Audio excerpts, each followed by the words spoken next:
재판을 담당하고 있는 판사가 직권으로 안 되겠다. 저런 식으로 하면 재판이 진행이 되지가 않겠다. 일단은 구속이라도 시켜야지 재판이 진행이 되겠네. 판사가 직권으로 구속영장을 발부한 겁니다. 정유라는 할 말이 없는 거예요. 뭐 애가 셋인데 어떻게 나를 잡아가느냐 이런 이야기를 할 수가 없는 거죠.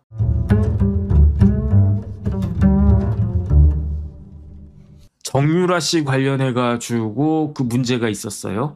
정유라 씨가 몇 년생이냐면 1996년생이더라고요. 야, 그러면은 이제 30살이네. 이제 30살인데 정유라 씨가 아들만 셋인데 2015년생이 하나 있고 그러면 도대체 아들을 몇 살 때 낳은 건가? 그 만 20살도 되기 전에 큰아들 낳았던 것 같고 2018년에 둘째를 낳고 그 다음에 2019년에도 셋째를 낳고 그렇게 해가지고 나이가 이제 만 30세도 되지 않았는데 아들 셋을 키우는 그러한 그 엄마입니다. 그 다음에 결혼도 2번이나 했다고 나오더라고요. 그런데 뭐 혼인신고까지 다 했는지 모르겠는데 결혼도 2번이나 실질적으로 2번 했다는 이야기죠. 그 다음에 2번 다 이혼해서 지금은 혼자 사는 그러한 모양인 것 같은데 그런데 제가 어제 집에 가가지고 어제까지 노는 날이었으니까 저는 어제 방송했지만 빈둥빈둥 거리고 있는데 그 알고리즘으로 뭐가 딱 떠요. 봤더니 강신업 변호사 그 채널이 딱 뜨더라고요. 그러면서 강신업 변호사 제가 뭐 보통 때는 보지 않는데 뭐가 딱 뜨냐면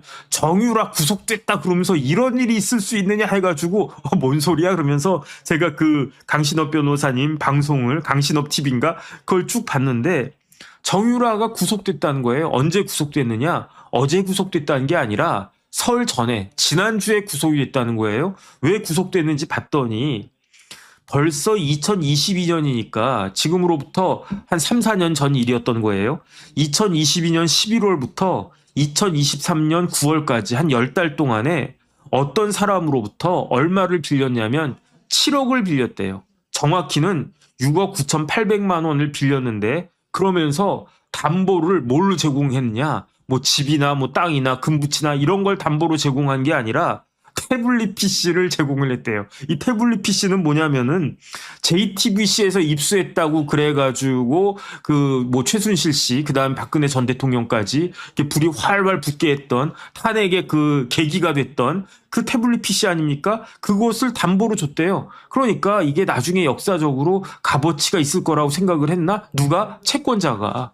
아니, 채무자가 정유라 씨가 태블릿 PC를 아무리 준다고 해도, 뭐, 이거 뭐, 다 구형이네. 이거 뭐, 제대로 쓰지도 못하는 건데, 이걸 갖다가 내가 받아가지고 뭐에 쓴다고, 안 받아도 그만인데, 아마 그 채권자는 태블릿 PC가 역사적으로 가치가 생기면 이게 몇 억 가치가 있을 수 있다라고 생각했나? 그거를 담보를 받았대요. 그런데 이거를 어떻게 정유라가 가지고 있었느냐? 아, 정유라 씨가요. 개명해가지고 이름이 정유연으로 바뀌었대요. 최순실도 이름을 갖다 바꿨다고 그랬죠. 그래도 사람들 다 알아듣기 쉽게 최순실 정유라 이렇게 이야기를 하겠습니다. 최순실 씨하고 정유라 씨한테는 미안한데 어쩔 수가 없어.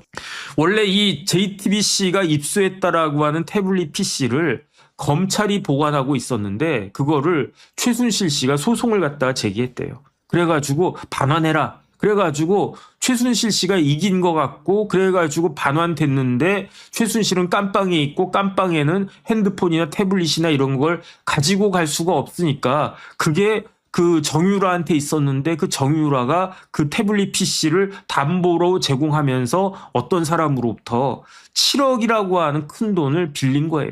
지금 7억도 아니고 2022년 11월 달이니까. 그런데 무슨 명목으로 그 7억을 빌렸느냐? 처음부터 7억 빌지는 않았겠죠. 처음에는 저기 뭐 아이고 선생님 저 뭐 이렇게 돈이 급하니까 5천만 원만 빌려주세요. 그다음 1억만 빌려주세요. 뭐 2억만 빌려주세요. 그러다가 6억 9,800만 원까지 금액이 딱 늘어난 건데 그런데 명목은 뭐냐면 우리 엄마 그 최순실 씨가 2016년부터 복역하고 있어요. 야, 시간 빠르다. 2016년 말에 구속이 됐겠죠. 그리고 난 다음에 어떻게 됐습니까?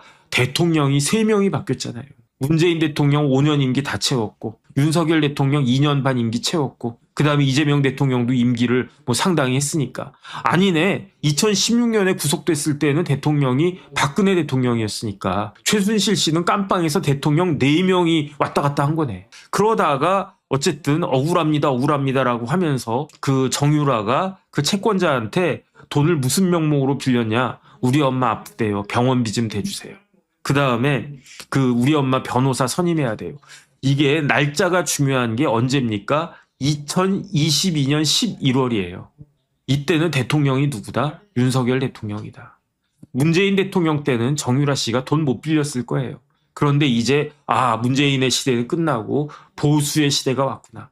윤석열 대통령 시대가 왔구나. 그렇다라고 하면 혹시 윤석열 대통령이 최순실 씨 사면 복권해 주지 않을까? 풀어주지 않을까? 이런 기대를 할 수도 있지 않았겠습니까? 그런데 그러면은 이 태블릿 PC 문제가 많다 이런 이야기 많았었잖아요. 그러면 뭐 이런 거 가지고 정유라한테 돈 좀 빌려줘도 뭐 그래도 괜찮지 않을까? 그 다음에 돈 많은 사람이겠죠. 돈 많으니까 7억이라 되는 큰 돈을 갖다 빌려줬겠지. 내가 이 돈 조금 날리는 한이 있다고 하더라도 그래도 뭐 최순실 풀려나고 그다음 박근혜 전 대통령 명예 회복되고 그러는데 이게 쓰이면 의미가 없지 않겠네. 뭐 이렇게 생각할 수 있지 않았을까? 그런 식으로 돈을 그냥 뭐 이렇게 빌려가지고 그 돈이 6억 9,800만 원까지 딱 올라갔었는데 그런데 이 사람이 채권자가 열받는 꼭지가 확 돌아가는 그런 이야기를 들은 거예요. 그게 뭐냐면은 이게 정유라가 나한테 돈을 7억 가까이 돈을 빌려갔는데 이게 그 최순실의 병원비로 쓰인 게 아니고 최순실의 변호사 선임비로 쓰인 게 아니고 제 생각에는 일부는 병원비, 일부는 변호사 선임비로 쓰였을 것 같기는 해요. 그런데 어떤 이야기가 딱 도냐면 그 정유라가 유흥업소 가가지고 어디라고 이야기하지 않겠습니다. 그런데 가서 탕진했다 이런 이야기가 돌지 않았습니까? 그 다음에 그 정유라가 누가 봐도 정유라 맞아요. 그 동영상이 뭐 짧은 동영상이 딱 떴는데 막 욕하면서 뭐 어쩌고 저쩌고 뭐 이렇게 욕하면서 그런 게 딱 뜨고 그런 걸 저도 봤거든요. 그러니까 채권자 입장에서는 확 열 받는 거예요. 열을 받았던 거예요. 정유라가 나한테 엄마 병원비, 변호사비 이런 명목으로 7억이나 되는 돈을 빌려갔는데 그 돈 가지고 뭐 어디를 다녔단 이야기야? 그 다음에 뭐 심지어 뭐 거기 있는 뭐 어떤 사람하고 같이 그 최순실 그 면회 갈 때 뭐 누구랑 같이 갔다고? 이런 이야기가 진짠지 가짠지 모르지만 막 도니까 그러니까 이제 이 사람이 확 열 받아가지고 처음에는 정유라한테 야 이제 돈 갚아라 이렇게 이야기했겠죠. 정유라가 돈을 어떻게 갚겠습니까? 그러니까 어떻게 했느냐? 재작년 8월에 2024년 8월에 이미 윤석열 대통령이 계엄 선포하기 전에 이미 2024년 8월에 그 채권자가 정유라를 경찰에 고발하고요. 그리고 난 다음에 검찰에서 8, 9, 10, 11, 12 한 7, 8개월 정도 들고 있다가 2025년 3월에 검찰에 송치를 했고요. 그리고 난 다음에 검찰에서 작년 8월에 기소한 겁니다. 어떤 기소를 갖다가 있느냐? 불구속 기소를 한 거예요. 이거는 뭐 사람들이 뭐 제가 유튜브 이제 어제 뭐 그 기사가 딱 뜬 다음에 사람들이 뭐 어떻게 정유라를 갖다가 막 이렇게 하냐 탄압하는 거 아니냐 이렇게 이야기하는데 그렇게 볼 수가 없는 겁니다. 왜 그렇게 볼 수가 없냐면은 정유라에 대해서 검찰은 구속영장을 청구하지 않았어요. 왜 구속영장을 청구하지 않았겠습니까? 7억 정도를 빌렸는데 이건 사기거든요. 7억이 사기다라고 하면은 이거는 구속영장 나오고도 남습니다. 근데 기사를 보니까 지금 받고 있는 거는 7억이 아니라 7천만 원이라고 그러더라고요. 나머지 뭐 한 6억 2천 몇백만 원 그 부분에 대해서는 지금도 수사하고 있는 것 같아요. 그 중에 일부는 뭐 혐의 없다라고 볼 수도 있고 일부는 사기에 해당한다라고 볼 수도 있고 추가로 기소가 될 수 있을지 모르겠는데 어쨌든 지금 재판받고 있는 사건은 7천만 원짜리 사기 사건인데 액에 7천만 원 이렇게 볼 수 있는 게 아니에요. 왜냐하면 저도 이렇게 몇 번 경험을 해봤는데 사기 금액이 7천만 원 정도 돼도 구속영장이 떨어지는 경우가 종종 있거든요. 제가 어떤 판사님한테 구속영장 청구가 떨어졌는데 그 판사님이 유명한 정치인의 남편이어가지고 조금 서운했었던 적이 있는데 그런데 검찰에서는요 정유라 씨에 대해서 구속영장 청구하지 않았어요. 왜 구속영장을 청구하지 않았을까? 저는 애들 때문이었다고 생각이 들거든요. 애들이 2015년생이면은 작년 기준으로 했을 때 10살, 그 다음에 8살, 7살, 8살, 10살짜리 애들이 있는데 그것도 애가 셋이나 있는데 그런 엄마를 상대로 해가지고 구속영장 청구하는 건 조금 심하다 이런 생각이 들잖아요. 그러니까 정유라는 기소가 되기는 기소가 됐지만 어떻게 됐느냐? 불구속 기소가 됐던 거예요. 불구속 기소가. 그래가지고 이제 재판을 받아야 되는데 작년 8월에 그럼에도 불구하고 정유라가 제대로 재판에 출석을 안 한 거예요. 8, 9, 10, 11, 12, 1, 6개월 넘게 재판이 쭉 진행되고 있는데 불구속 재판은 그렇게 빨리빨리 진행되지 않거든요. 제가 기사 보니까 3번인가 연속으로 재판에 나오질 않았대요. 그래서 이번에 구속영장이 발부가 된 거는 경찰이 신청하고 검찰이 청구해서 법원이 발부한 게 아니라 재판을 담당하고 있는 판사가 직권으로 안 되겠다. 저런 식으로 하면 재판이 진행이 되지가 않겠다. 그러니까 일단은 구속이라도 시켜야지, 그래야지 재판이 진행이 되겠네 해가지고 판사가 직권으로 구속영장을 발부한 겁니다. 정유라는 할 말이 없는 거예요. 뭐 애가 셋인데 어떻게 나를 잡아가느냐 이런 이야기를 할 수가 없는 거죠. 그 와중에 2025년 11월에 작년 11월에 정유라 씨는 또 뭘 갖다가 했냐면은 우리 엄마 최순실에 대해서 재심을 청구하겠다라고 하면서 공개적으로 변호사비를 모금을 했대요.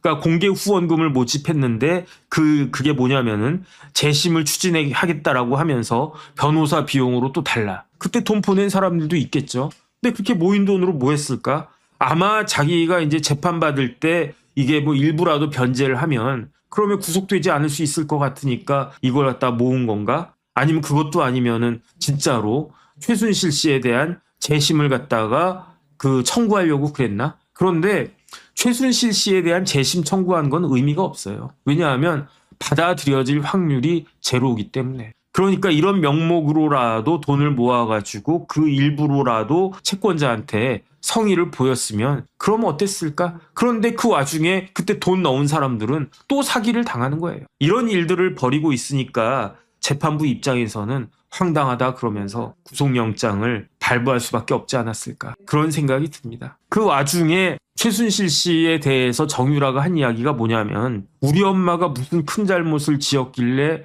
살인범보다도 더 오랫동안 깜빵에 있어야 되느냐. 최순실이 선고받은 형량이 징역 21년이거든요. 지금까지 9년째 복역하고 있다는 거예요. 그럼 앞으로 12년 더 있어야 되네. 그러면 지금 2026년이니까 2038년까지 있어야 되네. 최순실이 나보다 나이가 훨씬 많을 테니까 거의 출소하게 되면 나이가 얼마나 될까? 그것까지는 제가 찾아보지 않았습니다. 그 최순실을 깜빵에 집어넣은 검사가 누구였느냐? 그게 윤석열 검사 아니었습니까? 그런데 지금 비슷한 처지에 놓이지 않을까? 놓여 있는 거죠. 윤석열 대통령이 이미 구속돼 있으니까. 윤석열 대통령 특수공무집행 방해죄 등으로 이미 5년을 받았어요. 여기에 무기징역 더 받는들 무슨 의미가 있겠으며. 어쨌든 그런 생각이 듭니다. 결론은 뭐냐면요. 정유라 씨는 엄마가 지금 저러고 있는데 지금 좀 정신 차려야 되는 거 아닌가? 저는 개인적으로 그런 생각 들고요. 그 다음에 이 부분에 대해서는 정유라 씨가 할 말은 없어 보인다. 그런 생각이 들고 그 다음 재판 열심히 받고 반성하는 모습 보이고 그 다음에 피해자한테 채권자한테 성의라도 보여야 되지 않겠는가. 저는 개인적으로 그냥 그런 생각이 딱 들었습니다.